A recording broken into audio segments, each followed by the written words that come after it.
اقرأ باسم ربك الذي خلق خلق الإنسان من علق أعوذ بالله من الشيطان الرجيم بسم الله الرحمن الرحيم আলহামদুলিল্লাহ সর্বপ্রথম মহান রব্বুল আলামিনের দরবারে জানাই শুকরিয়া, যার অপার মেহেরবানিতে আজকের এই আলোচনায় অংশগ্রহণ করতে পারছি এবং কিছু বলার সুযোগ পেয়ে হাজার সালাম এবং দুরূদ পেশ করছি মানবতার মুক্তিদূত রাসূল করিম সাল্লাল্লাহু আলাইহি ওয়াসাল্লামের রওজা মোবারকে। আল্লাহুম্মা সাল্লি ওয়া সাল্লিম আলা নবিয়িনা মুহাম্মদ।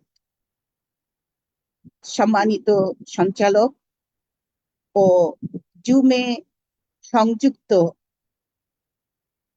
প্রিয় বোনেরা, আসসালামু আলাইকুম ওয়া রাহমাতুল্লাহ। আজ আমার আলোচনার বিষয় মানব জীবন সাফল্যের রাজপথ কোনটি। কোরআন শিক্ষা সোসাইটিকে ধন্যবাদ জানাচ্ছি, কৃতজ্ঞতা প্রকাশ করছি আমাকে কথা বলার সুযোগ করে দেওয়ার জন্য। আমি আমার আলোচনাকে তিনটি ভাগে উপস্থাপন করার চেষ্টা করব। মহান রব্বুল আলামিন আমাকে সেই তৌফিক দান করুন।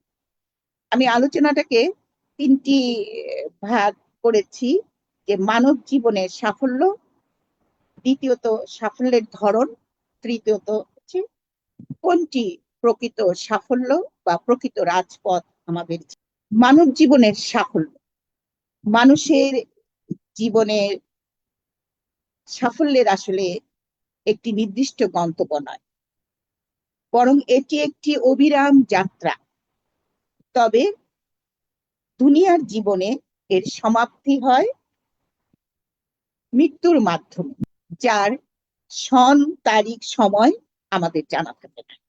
এই অবিরাম যাত্রার সন তারিখ সময় যেহেতু আমাদের জানা থাকে না, সেহেতু আমাদের কাছে মনে হয় যে অর্থ সম্পদ অর্জন করাই মনে হয় প্রকৃত সাফল্য।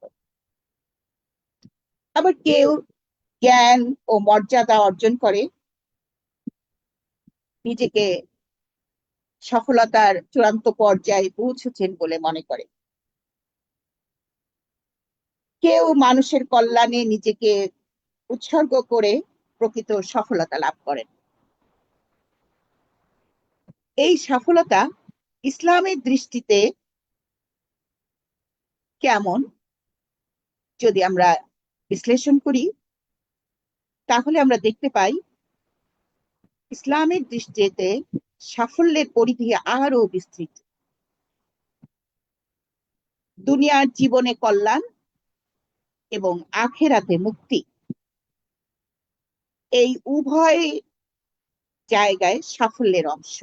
অর্থাৎ ইসলামের দৃষ্টিতে যদি আমরা আখেরাতের মুক্তি পেতে চাই, তাহলে দুনিয়ার জীবনেও আমাকে কাজ করতে হবে আখিরাতের মুক্তির প্রত্যাশায়।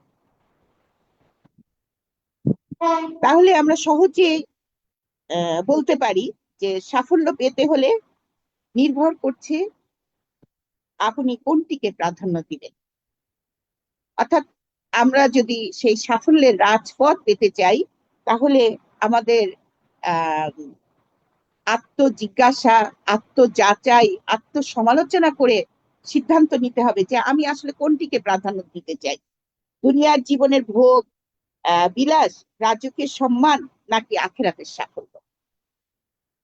আবার অন্যভাবে যদি আমরা বলি, প্রকৃত সফলতা কিসের উপর নির্ভর করছে মানব জীবনে। আমি কয়েকটি ঘটনা প্রবাহ আপনার সামনে উপস্থাপন করতে চাই, যে একটু স্মরণ করে দিতে চাই। 5 আগস্ট বাংলাদেশের প্রায় 20 বছর শাসন করার পর জনগণের রোষানলে হাত থেকে বাঁচার জন্য পালিয়ে গেলেন ফ্যাসিবাদী প্রধানমন্ত্রী শেখ হাসিনা। কেন পালালেন? তিনি ভেবেছিলেন আজীবন এ দেশের মসনদে বসে যা খুশি তাই করতে পারবেন। কিন্তু মানব জীবনের দুনিয়ায় অনেক সময় তার পরিণতি ভোগ করতে হয়। তার প্রমাণ শেখ হাসিনা। তার এই জীবনকে আমরা কি সফল বলবো? আরেকটি দিকে যদি আমরা দেখি, 1975 সালের 15ই আগস্ট বঙ্গবন্ধু শেখ মুজিবুর রহমানকে জীবন দিতে হলো আততায়ীদের হাতে। কেন দিতে হলো? অনেক কথা আছে, সমাজ বিজ্ঞানীদের দৃষ্টিতে বিশ্লেষণ আছে, রাজনৈতিক দৃষ্টিতে বিশ্লেষণ আছে, বিভিন্ন জ্ঞানী গুণীদের দৃষ্টিতে বিশ্লেষণ আছে। এত ডিটেলস আলোচনায় আমি যাব না। আমি জাস্ট উদাহরণ হিসেবে একটি কথা বলতে চাই যে আমরা দেখেছি যে দেশ যখন দুর্ভিক্ষের জাতাকলে পিষ্ট, তিনি তখন জাঁকজমকপূর্ণ রাজকীয় বিয়ে দিলেন পুত্রের। এরকম অসংখ্য ঘটনা আমরা দেখতে পেয়েছি। আমরা আরেকটি ঘটনা যদি দেখি, সেটি হচ্ছে প্রায় 200 বছর ইংরেজদের ইতিহাসের ঘটনা প্রবাহ। লক্ষ্য করলে আমরা দেখতে পাই যে লর্ড ক্লাইভ, যার কারণে ব্রিটিশরা প্রায় 200 বছরের মতো এই উপমহাদেশ শাসন করেছিল, সেই লর্ড ক্লাইভকে 1774 সালে আত্মহত্যা করতে হয়েছিল। কেন? সফল হওয়ার পরও দূর অতীতের ইতিহাস যদি আমরা দেখি, সেই দূর অতীতের ইতিহাসে ফেরাউনের ইতিহাস দৃষ্টি দিলে আমরা দেখতে পাই যে তৎকালীন সময় মিশরের রাজাদের উপাধি ছিল ফেরাউন।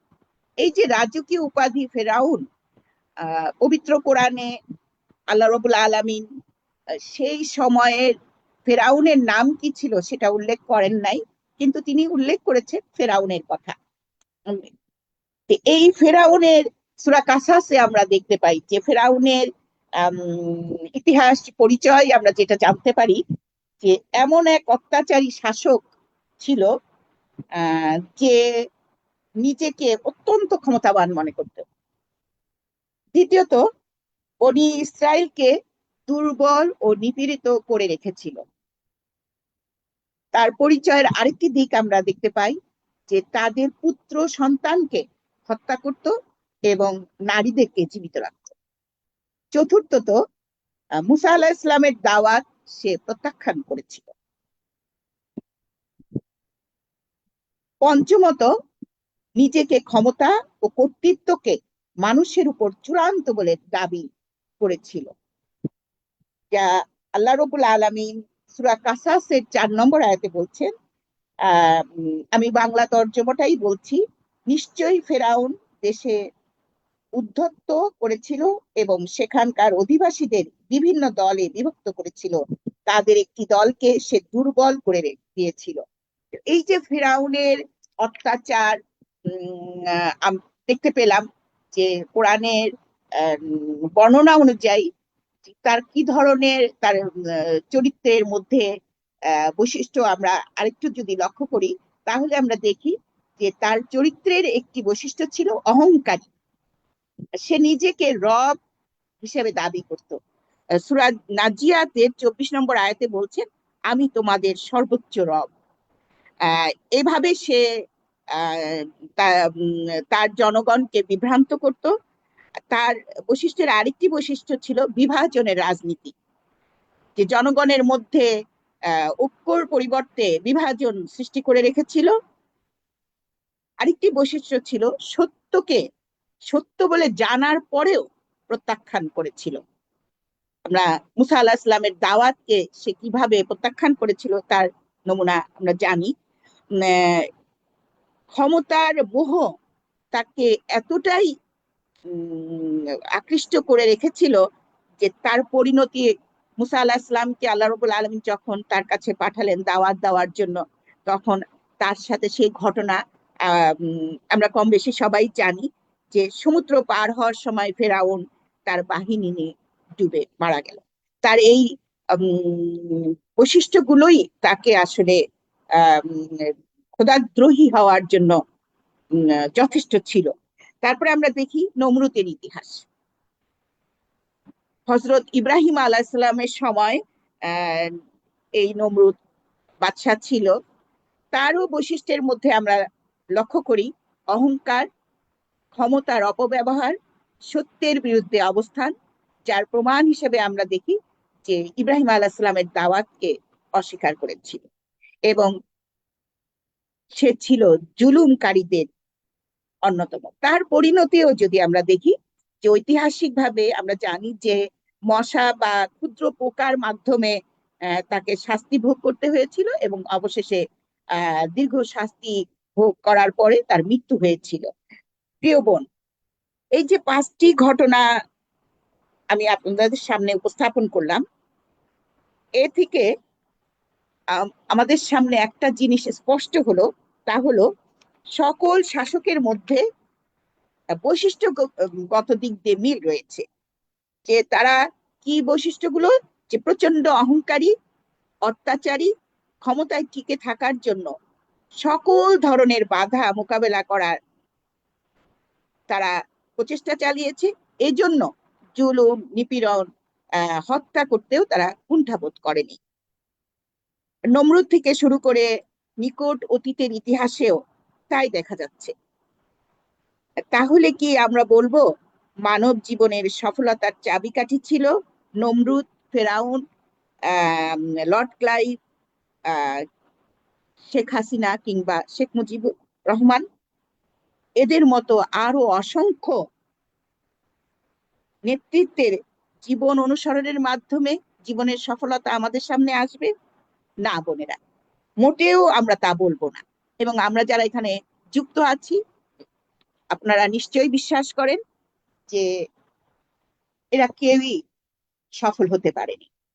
ক্ষমতার এত কাছাকাছি থেকেও প্রচন্ড দাপটের সাথে তারা তাদের শাসন পরিচালনা করেছে, তারপরেও তারা সফল হতে পারেনি।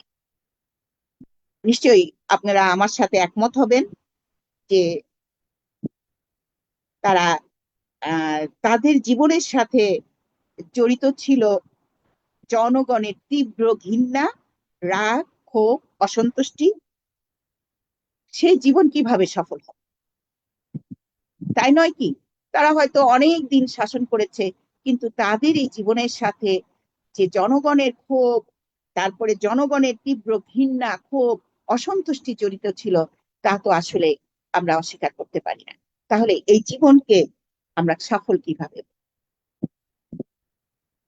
এরপর আমরা আসি যে সাফল্যের ধরনটা কি, আসলে কেমন হবে, সাফল্য আমরা কোন জিনিসটাকে বলবো। আমরা যদি দেখি সাফল্যের ধরনের ক্ষেত্রে ইতিহাস যদি একটু পর্যালোচনা করি, একটু বিশ্লেষণ করি, তাহলে প্রথমেই আমরা দেখতে পাই গ্রিক সভ্যতা।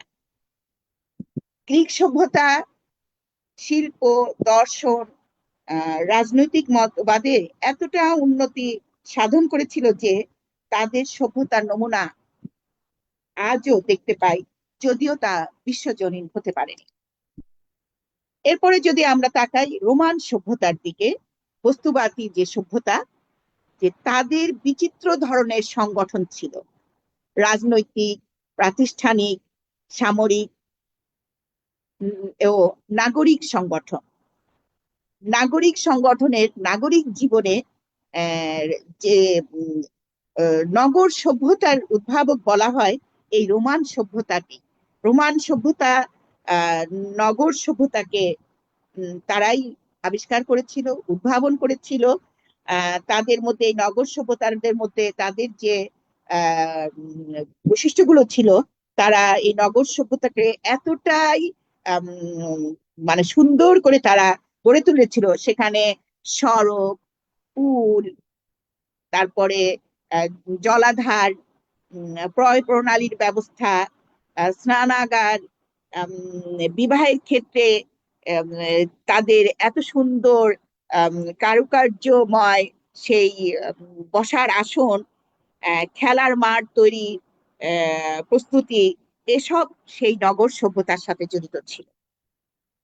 এরপরে যদি আমরা তাকাই মিশরীয় সভ্যতা, আহ নীল নদকে কেন্দ্র করে প্রাচীন মিশরীয় সভ্যতা গড়ে উঠেছিল, যার প্রমাণ হিসেবে আমরা আজও দেখি পিরামিড, মমি। কি বিস্ময়কর তাদের এই পিরামিড এবং মমি আবিষ্কার করা তারা করেছে।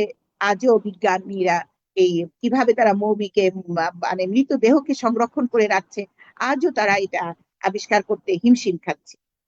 এরপরে যদি আমরা ভারতীয় সভ্যতাকে দিকে তাকাই, সেখানে আমরা দেখি যে বহু খোদাকে প্রাধান্য দিয়ে দেব দেবী পূজা অর্চনা করাই ছিল ভারতীয় সভ্যতার নিদর্শন। এদেরকে কেন্দ্র করে ভাস্কর্য নির্মাণ থেকে শুরু করে পৌত্তলিকদের সকল ধরনের অনুষ্ঠান তারা পরিচালনা করত। আমরা সাফল্যের ধরনের ক্ষেত্রে এসে আরেকটা সভ্যতা দেখি, মধ্যযুগীয় সভ্যতা, যেটা ছিল সম্পূর্ণ গির্জা কেন্দ্রিক, অর্থাৎ ধর্মভিত্তিক, খ্রিস্টান ধর্মভিত্তিক কেন্দ্র করেই এই মধ্যযুগীয় সভ্যতা গড়ে উঠেছিল। এখানে আমি আহ 5টি সভ্যতার কথা বলেছি: গ্রিক, রোমান, মিশরীয়, ভারতীয় এবং মধ্যযুগীয় সভ্যতা। এই সব সভ্যতার যদি বিশেষত্ব বিশ্লেষণ করি, তাহলে আমরা দেখতে পাই প্রথমত গ্রিকদের বিশেষত্ব ছিল জ্ঞান, বুদ্ধি, দাসত্ব ও দেহের পূজা করা। আর রোমানদের বিশেষ লক্ষণ ছিল যেটা পাশবিক ধরনের মারামারি খেলার প্রতিযোগিতা, যার নমুনা আমরা আসলে বর্তমান যুগেও দেখতে পাই। যেমন বিশ্বকাপ প্রতিযোগিতা, ক্রিকেট, ফুটবল, এরকম বিভিন্ন ধরনের তারা বিশ্বকাপের প্রতিযোগিতা করে, যেখানে জুয়া খেলা থেকে শুরু করে যাদেরকে নিয়ে অনেক ধরনের কার্যক্রম পরিচালিত হয়। এই রোমানদের ধারাবাহিকতায় আজ আমরা এটার আধুনিক রূপ আমরা দেখতে পাচ্ছি। তৃতীয়ত মিশরীয়দের বিশেষ বিশেষত্ব ছিল, সেটা কি, যে ফেরাউনের ইবাদত, দাসত্ব, আনুগত্য এবং তার খিদমত করতে গিয়ে চরম মাত্রায় লাঞ্ছনা ভোগ করতে হতো সেই তাদের দাস দাসীদের। বিশেষ করে সেই সময় যে মুসা আলাহিসাল্লামের ইসলামের পরিবার ছিল, যারা বনী ইসরাইল নামে পরিচিত ছিলেন, তাদেরকে এই ফেরাউন দাস দাস হিসেবে ব্যবহার করত, তাদেরকে একেবারে এক ঘরে করে রেখে দিয়েছিল। এরপরে আমরা যদি দেখি ভারতীয় সভ্যতার বিশেষ নিদর্শন হিসাবে, সেখানে আমরা দেখি যে তাদের সেবা দাসী ব্যবস্থা, যা এখনো পর্যন্ত চালু আছে, তাতে মেয়েরা নিতান্তই পতিতা হয়ে মন্দিরগুলোতে পরিচর্যা করত এবং কাজে নিযুক্ত থাকতো, এবং তারা দেহদানের কাজকে ধর্মীয় কাজ বলে মনে করত। মধ্যযুগের আরেকটা যে সভ্যতা ছিল, বিশেষত গির্জার যে সভ্যতা, সেই গির্জা সভ্যতায় আমরা দেখেছি সীমা লঙ্ঘন, বিদ্রোহ, তারপরে গির্জার অভ্যন্তরে চারিত্রিক উশৃঙ্খলতা এবং ক্ষমা পাওয়ার সার্টিফিকেট বিতরণ। যে আপনারা দেখবেন যে আজও তাদের মধ্যে এই প্রচলনটা আছে, তারা গির্জায় যায় একটা স্থানে তারা তাদের পাপের কথা বলে, স্বীকার করে, এবং সেখান থেকে তারা ক্ষমা পায়। তারা খ্রিস্টান পাদ্রীরাই সেই ক্ষমার ব্যবস্থা করে দেয়। তাহলে এই যে সভ্যতাগুলো, এই সমস্ত সভ্যতার যে মত এবং পথকে যদি আমরা অনুসরণ করি, তাহলে দেখছি যে আজও সমাজের জন্য তারা কাজ করছে, তারা নিজেদেরকে সফল মনে করছে। হ্যাঁ, কিছু কিছু ক্ষেত্রে হয়তো ভালো বৈশিষ্ট্য আছে, তবে চূড়ান্ত সফলতার রাজপথ কি দেখায়? চূড়ান্ত রাজপথের সফলতা কিন্তু সেখানে দেখায় না। তাহলে আমরা বলছিলাম যে সাফল্যের ধরন সম্পর্কে। এখন সাফল্যের ধরন যদি আমরা একটু বিশ্লেষণ করি, এই যে 5টি সভ্যতার কথা বললাম, তাদের সাফল্যের ধরনটা মূল কথাই কি ছিল? মূল কথাই ছিল যে তারা বস্তুবাদী চিন্তা তাদের মধ্যে, আর বস্তুবাদী চিন্তার উপায় উপকরণের ব্যবহারের মাধ্যমে তাদের সভ্যতাকে ধরে রাখা। আর আরেকটা ছিল কি, যে ব্যক্তি নিজের উন্নতির জন্য হালাল হারামকে উপেক্ষা করে তারা খাও দাও ফুর্তি করো, এই নীতিতেই তাদের বিশ্বাস ছিল। এবং কে কত ধনী প্রতিষ্ঠিত, এসব হলো তাদেরকে তাদের এই সাফল্যের ধরন আমরা দেখছি। আংশিক তারা সফলতা অর্জন করেছে। সে সফলতার মাপকাঠি যাচাইয়ের পদ্ধতি আসলে কি? এখন আমি আসি আমার শেষ পয়েন্টে, যে সাফল্যের রাজপথ কোনটি। আমরা দেখলাম যে সভ্যতার বিচারে, সভ্যতার যে পৃথিবীতে যারা বড় বড় সভ্যতার নির্মাণ করেছেন, তাদের আলোকে, তাদের চিন্তাধারার আলোকে আমরা দেখলাম যে তারা বস্তু কেন্দ্রিক তাদের সভ্যতা গড়ে তুলেছে। তাদের চরিত্রের একটা দিক ছিল দেহ পূজা করা, দেহের নিয়ে ব্যবসা করা, এবং আরেকটা দিক হচ্ছে যে এই পৃথিবীতে যেমন খুশি তেমন ভাবে তাদের জীবন যাপন করা। এবং এখানে হয়তো তাদের দুনিয়ায় টিকে থাকতে যে তাদের হয়তো কিছু সফলতা তারা ভোগ করেছে, রাজকীয় সম্মান ভোগ করেছেন, বিভিন্ন উপায় উপকরণ দিয়ে তাদের জীবনকে চাকচিক্যময় করতে পেরেছে। কিন্তু আসলে কি এটি সফলতার চূড়ান্ত রাজপথ? প্রিয় বোনেরা, নিকট অতীতের সফল ব্যক্তিদের পরিণতি আমরা দেখলাম, দূর অতীতের সফল ব্যক্তির পরিণতিও আমরা দেখলাম। আমরা দেখলাম যে বিভিন্ন সভ্যতার বিকাশ ও তাদের বিশ্লেষণ। আমি এখন একটু আলোচনা করব একটি নতুন সভ্যতার দিকে, যার সূচনা হয়েছিল মধ্যযুগে। আজও তার আলো বিশ্বব্যাপী ছড়িয়ে যাচ্ছে এবং কিয়ামত পর্যন্ত এই আলো প্রেরণার বাতিঘর হয়ে মানুষকে সফলতার চূড়ান্ত পথ নির্দেশ করবে। সেই লাইট হাউস, প্রেরণার বাতিঘর, সেই সভ্যতার নাম হলো ইসলামী সভ্যতা। এই ইসলামী সভ্যতার মূল দর্শন কি? মূল দর্শনই হচ্ছে যে মানব জীবন দুনিয়ায় সীমাবদ্ধ নয়।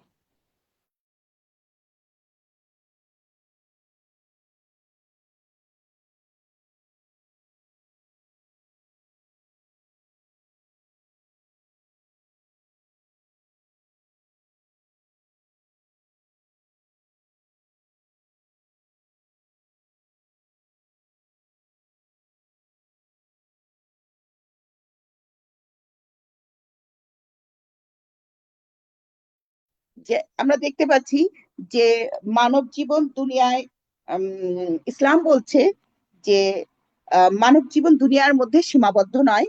মৃত্যুর পর আরেক জীবন আছে, সেখানে তাকে অনন্ত অসীম জীবন কাটাতে হবে। দুনিয়ার জীবন মৃত্যুর মধ্য দিয়ে শেষ হবে, কিন্তু পরকালীন জীবন পাপ পুণ্যের হিসাবের মধ্য দিয়ে জান্নাত ও জাহান্নামের চিরস্থায়ী ভাবে সেখানে বসবাস করবে।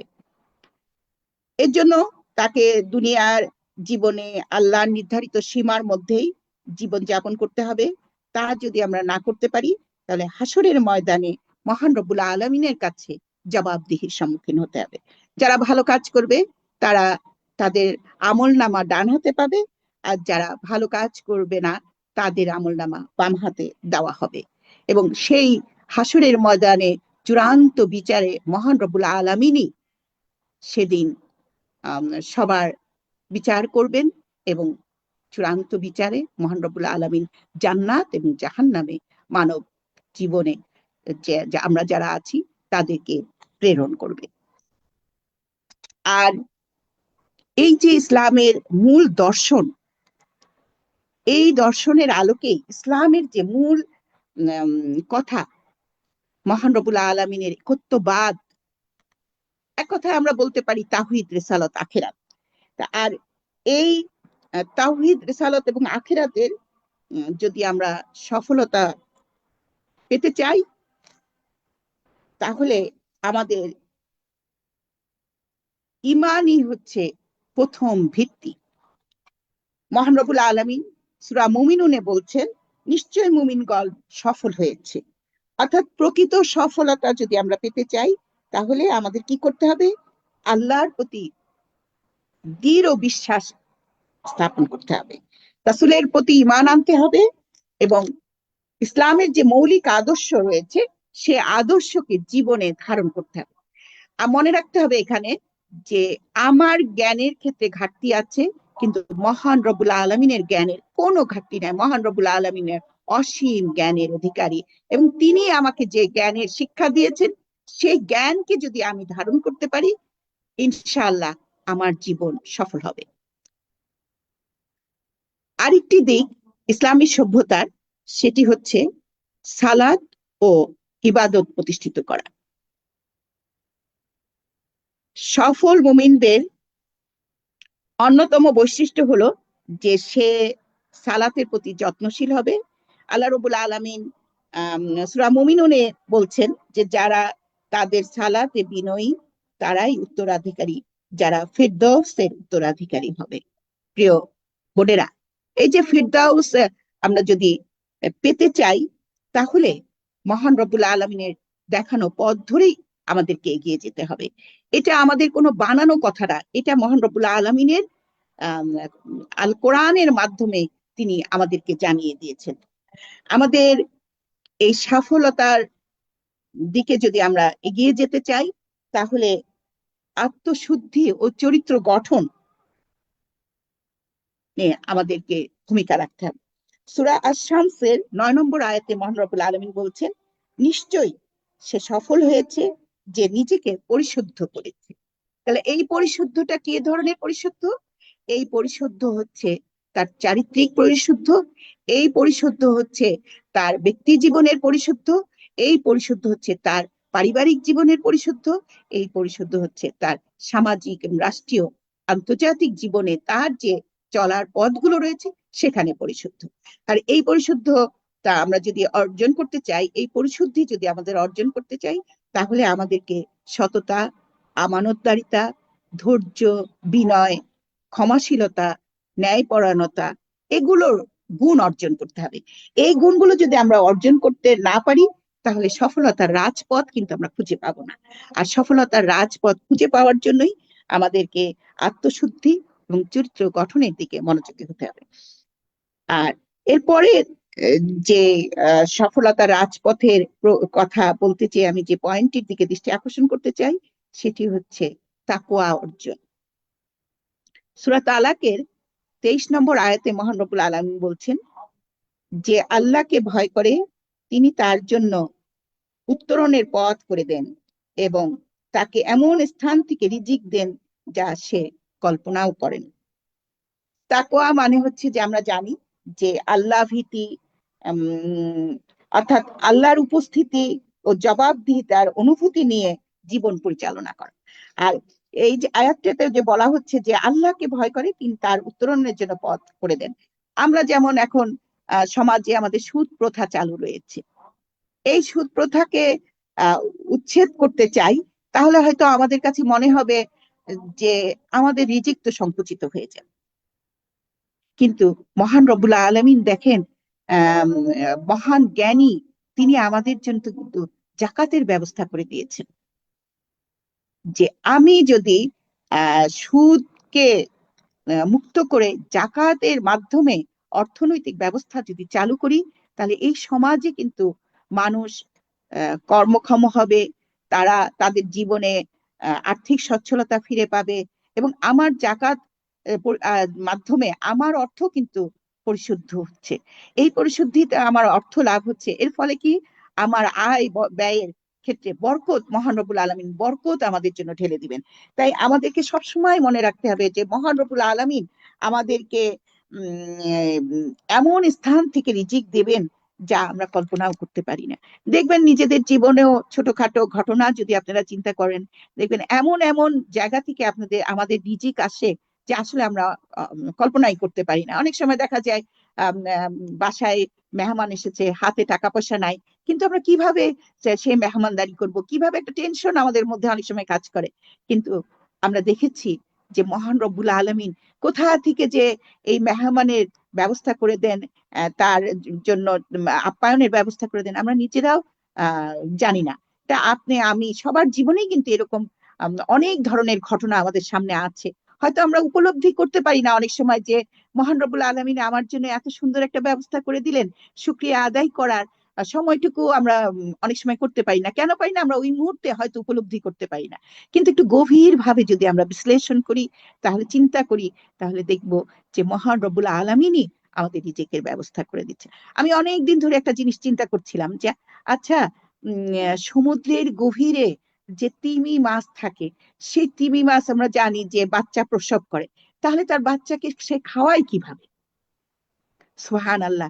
আপনারা দেখেছেন যে ইন্টারনেটের কারণে আমরা দেখতে পাই যে সেই বাচ্চাকে তিমি কিভাবে খাওয়ায়, যে তার যে দুধ উৎপাদন হয় সেই দুধটা এত ভারী যে সমুদ্রের পানির সাথে সেটা মিশে যায় না, এবং বাচ্চা কিন্তু হা করে সুন্দরভাবে খেয়ে নিচ্ছে। যে আম, এটা দেখে আমার কাছে মনে হয়েছে আমরা কিসের জন্য এই পৃথিবীতে এত কিছু করি, যে মহান রব্বুল আলামিনই তো সব আমাদের জন্য রিজিকের ব্যবস্থা করে দিয়েছেন, আমাদের জন্য সমস্ত কিছু করে দিয়েছেন। মানুষ যেহেতু আশরাফুল মাকলুকাত, সেহেতু মানুষকে তার বুদ্ধি দিয়ে বিবেক দিয়ে এসব আবিষ্কার করেই তাকে তার কর্ম পরিচালনা করতে হয়। এই জন্যই মহান রব্বুল আলামিন আমাদের সফলতার রাজপথ কোনটি সেটি দেখিয়ে দিয়েছেন। এর পরের পয়েন্টটি হচ্ছে যে সময়ের সঠিক ব্যবহার। সূরা আসরে মহান রব্বুল আলামিন বলছেন যে নিশ্চয়ই মানুষ ক্ষতির মধ্যে রয়েছে, তবে তারা নয় যারা ঈমান এনেছে, সৎ কর্ম করেছে এবং পরস্পরকে সত্য ধৈর্যের উপদেশ দিয়েছে।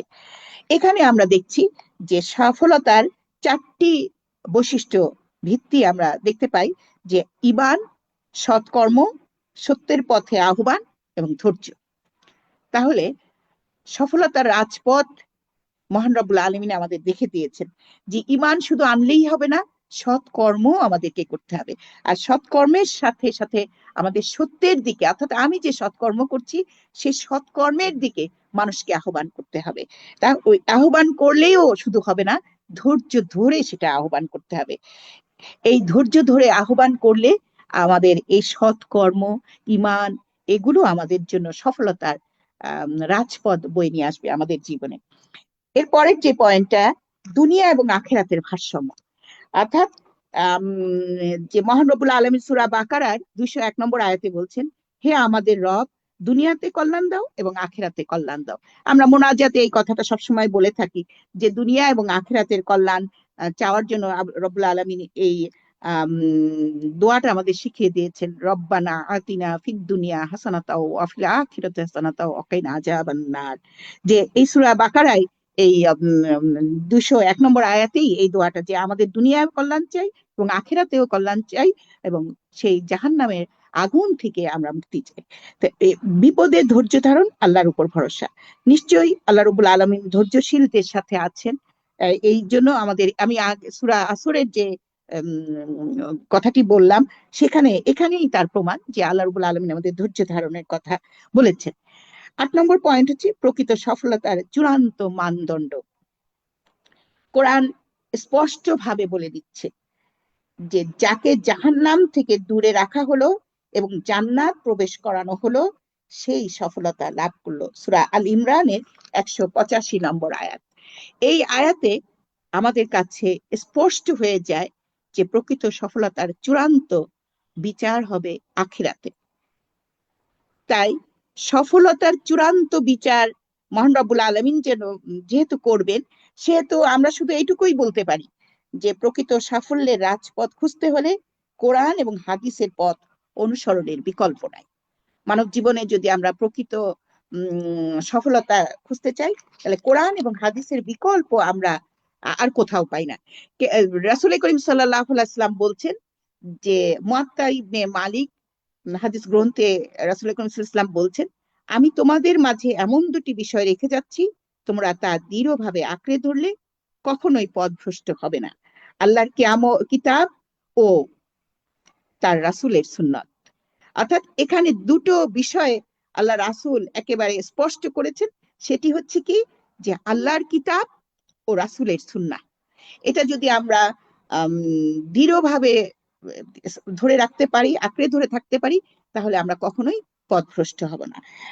জামে তিরমিজিতে রাসূল করিম সাল্লাল্লাহু আলাইহি ওয়াসাল্লাম বলছেন, তুমি যেখানেই থাকো আল্লাহকে ভয় করো, মন্দ কাজ হয়ে গেলে তারপর ভালো কাজ করো, তা মন্দ কাজকে মুছে দেবে, আর মানুষের সঙ্গে উত্তম চরিত্রে আচরণ করো। প্রিয় বোনেরা, এই হাদিসটি আমার কাছে এত ভালো লেগেছে, যে আমরা তো আসলে মানুষ, আমাদের মধ্যে ফিতরাতগত যে ত্রুটিগুলো রয়েছে সেগুলো আমরা নিজের অজান্তেই করে ফেলি, কখনো সজ্ঞানে করি, কখনো মানে না বুঝে করি। এই যে আমরা অন্যায়গুলো করে ফেলি, তো সেই জন্যই রাসূল করিম সাল্লাল্লাহু আলাইহি ওয়াসাল্লাম আমাদেরকে শিখিয়ে দিয়েছেন যে মন্দ কাজ যদি আমাদের হয়েও যায়, তাহলে আমরা যেন ভালো কাজ এত বেশি করি যাতে মন্দ কাজগুলো মুছে যায়। আর সেই মন্দ কাজ মুছে ফেলার একটি উপায় হচ্ছে যে মানুষের সঙ্গে উত্তম আচরণ করা। আমাদের আশেপাশে যারা রয়েছে, আমরা আসলে অনেক সময় পারি না, তারপরেও আমাদেরকে অনুশোচনা, আত্মসমালোচনার মাধ্যমে সিদ্ধান্ত নিতে হবে যে না, আমরা মহান রব্বুল আলমিনের দেখানো পথেই, রাসূল আমাদেরকে যে কথাগুলো বলেছেন সেই পথেই আমরা অনুসরণ করব। তাহলে আমাদের গুনাহ খাতা মাফ হয়ে যাবে এবং আমাদের সওয়াবের পাল্লা ভারী হবে, নেকির পাল্লা ভারী হবে। এখন প্রশ্ন হচ্ছে, কেন ইসলামী সভ্যতাকে আমরা প্রকৃত রাজপথ বলবো? যদি আমরা বিভিন্ন সভ্যতার সাথে মিলাই, যেখানে ইসলামী সভ্যতার আলাদা তো কোনো বৈশিষ্ট্য আমরা পাচ্ছি না। এখানে তো ঈমান আনতে বলেছেন, কোরআনকে অনুসরণ করতে বলেছেন, কিন্তু কেন বলবো? এর সম্পর্কে কোরআন কি বলছে? কোরআন বলছে, অমা খালাকতুল জিন্না ওয়াল ইনসা ইল্লা লিয়াবুদুন, যে সূরা জারিয়াতের 56 নম্বর আয়াতে বলছেন যে আমি জিন ও মানুষকে কেবল আমার ইবাদতের জন্য সৃষ্টি করেছি।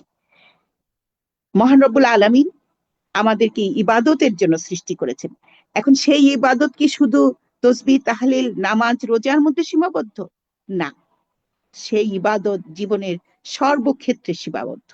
সেই ইবাদত অর্থনীতি ক্ষেত্রে, সেই ইবাদত ব্যক্তি জীবনে, সেই ইবাদত সামাজিক জীবনে, সেই ইবাদত আমার রাষ্ট্রীয় জীবনে, আমার জীবনের সকল ক্ষেত্রে, সেটা আমাদের সংস্কৃতির জীবনে, আমাদের পথ চলার, যেখানে যেখানে আমরা মানুষের সাথে মানুষ আমাদের চলতে হয়, আমাদের ইবাদতের ক্ষেত্রে আমাদের এই বিশ্ব প্রকৃতি, যে আকাশ বাতাসের এবং মাটি, এই বিশ্ব প্রকৃতির মধ্যেও কিন্তু আমাদের ইবাদত জড়িত রয়েছে। কারণ আমরা যদি কারোর পথ, মাটিকে কারোর রাস্তা বন্ধ করে দেই, আমরা যদি পানি দিতে অস্বীকার করি, আমরা যদি তাদেরকে কারোর কে বন্দি করে বাতাসকে প্রবাহ বন্ধ করে দেই, তাহলে কিন্তু আল্লাহর কাছে আমাদের জবাবদিহি করতে হবে।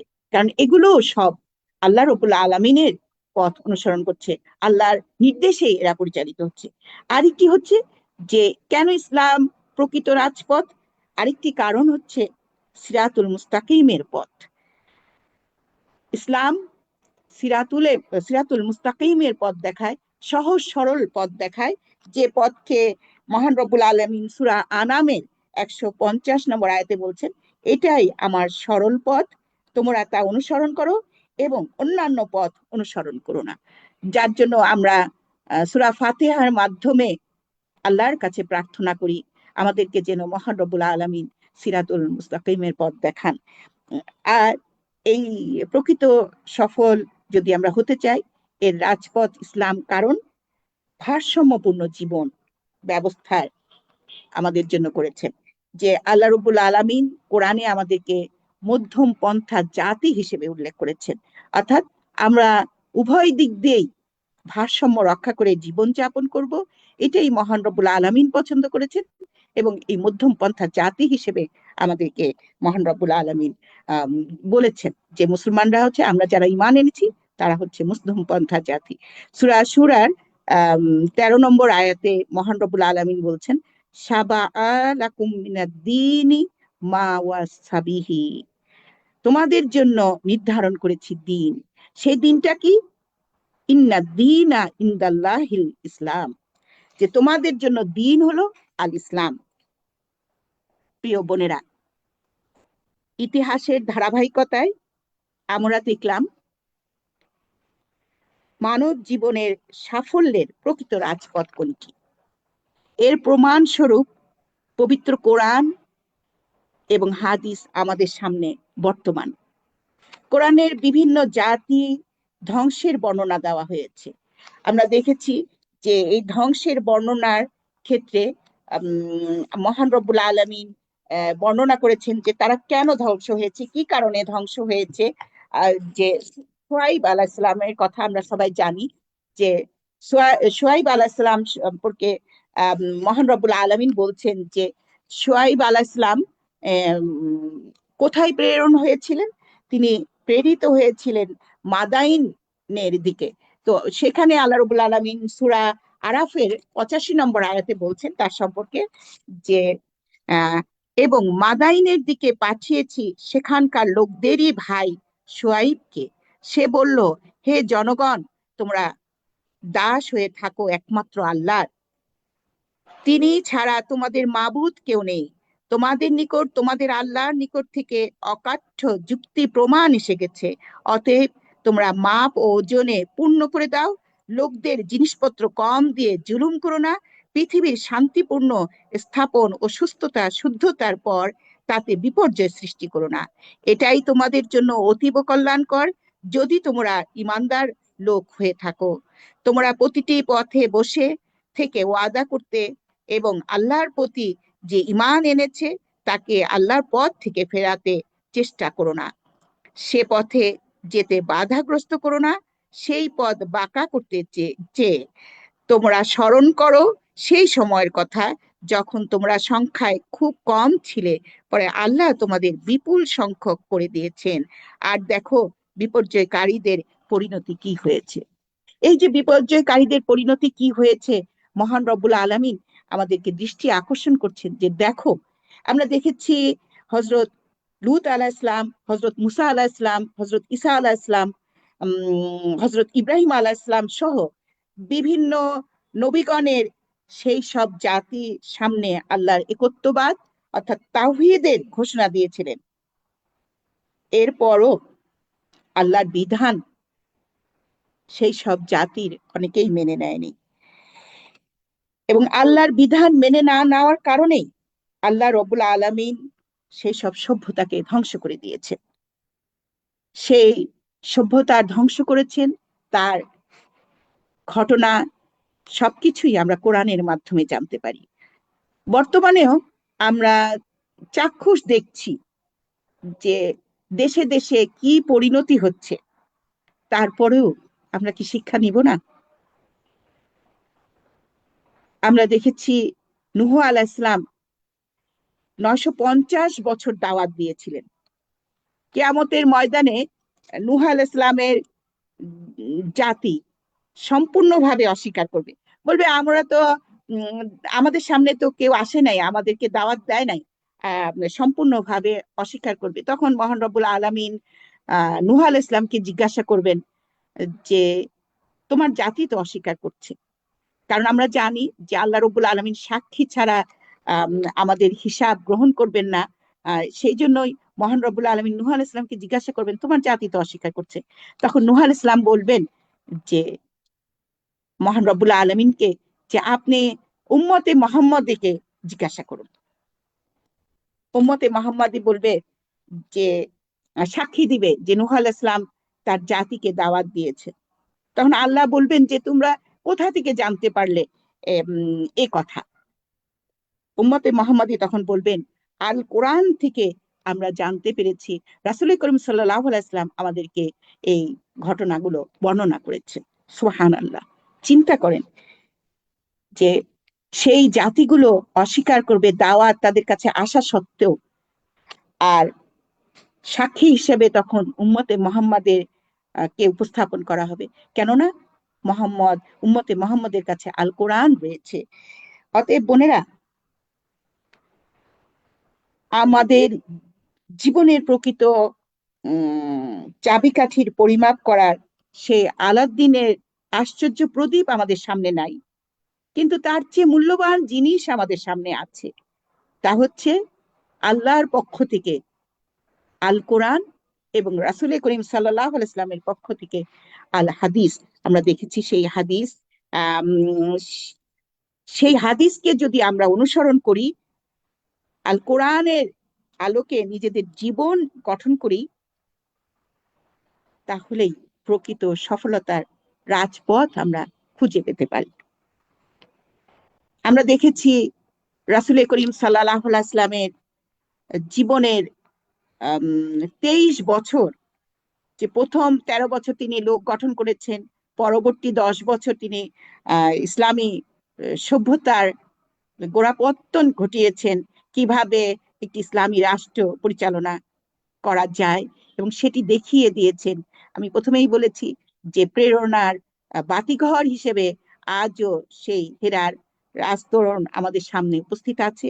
কেননা পরবর্তীতে সাহাবা একরামগণ, বিশেষ করে খোলাফায়ে রাশিদিনগণ ইসলামী সভ্যতাকে কিভাবে এগিয়ে নিয়ে গিয়েছিলেন, এবং সেটার অনুসরণ রাসূল করিম সাল্লাল্লাহু আলাইহি ওয়াসাল্লামের পরবর্তী সাহাবীগণ যেমন করেছেন, তাবিঈনগণ যেমন করেছেন, তাবেঈনগণ যেমন করেছেন, সালফে সালেহিনগণ এখনো করে যাচ্ছেন, এবং ভবিষ্যতেও এই অনুসরণের প্রচেষ্টা যদি আমরা চালিয়ে যাই, ইনশাআল্লাহ আমরা প্রকৃত রাজপথ, সফলতার রাজপথ খুঁজে পাবো।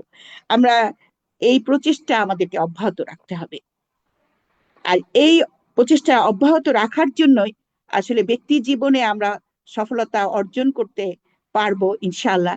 সাথে সাথে আমাদের সামাজিক জীবনে, রাষ্ট্রীয় জীবনেও কিন্তু এই রাজপথ প্রতিষ্ঠিত করার জন্য আমাদের প্রচেষ্টা চালাতে হবে।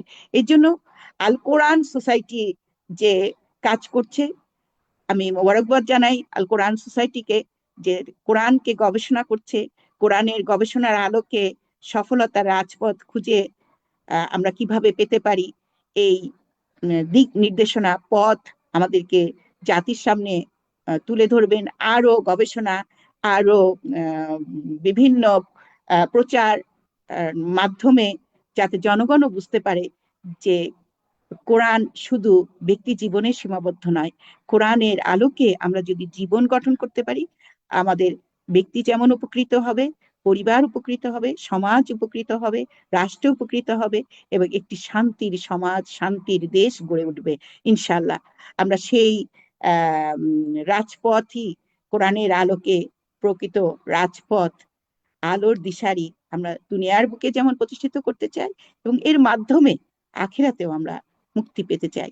মহান রব্বুল আলামিন আমাদের জীবনকে সাফল্যের রাজপথে টিকে থাকার তৌফিক দান করুন। আল্লাহ রব্বুল আলামিন আমাদের সবাইকে, আমাদের প্রচেষ্টাগুলোকে কবুল করে নিন। কোরআন এবং হাদিসকে নিজের জীবনে আলোকে, কোরআন এবং হাদিসের আলোকে নিজের জীবন গঠন করার তৌফিক দান করুন। আমিন। আসসালামু আলাইকুম ওয়া রাহমাতুল্লাহ।